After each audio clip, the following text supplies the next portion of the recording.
Ceremonies were also held here in Dane County to honor the life of Dr. King. Madison Alder is trying to do that with plans to introduce a resolution to encourage tolerance in response to President Trump's remarks last week. Velena Jones is at the Capitol today, and she's in the News Center with more. Velena? Well, while today was a celebration indeed, it is also a time where speakers made a call out to the public, challenging them to really evaluate what freedom and equality means for everyone in America. We see today an overt racial divisiveness.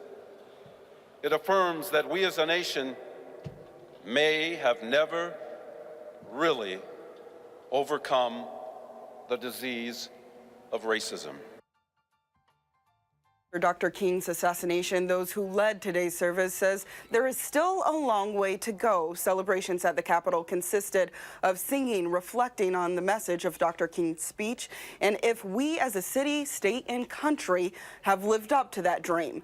Madison Alder is trying to do that by proposing a resolution to encourage tolerance in the city of Madison, specifically towards the immigrant community, after comments made by President Trump last week, a message residents say is needed. We do not stand with what Donald Trump says. For us, this is false. It's not true.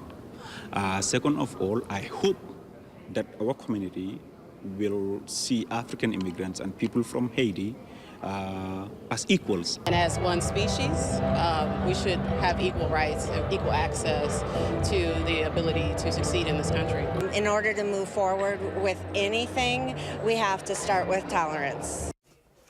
Alder Balde hopes this will send a message to the community that immigrants should be considered as a part of the valued part of America. Immigrants make up 7% of the city of Madison.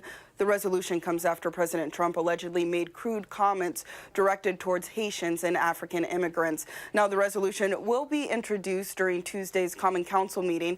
Alder Balde said he has already gotten 8 responses from other alders who plan to support the resolution, which means they will only need one more vote to pass that. Velena Jones in our News Center tonight. Velena, thank you.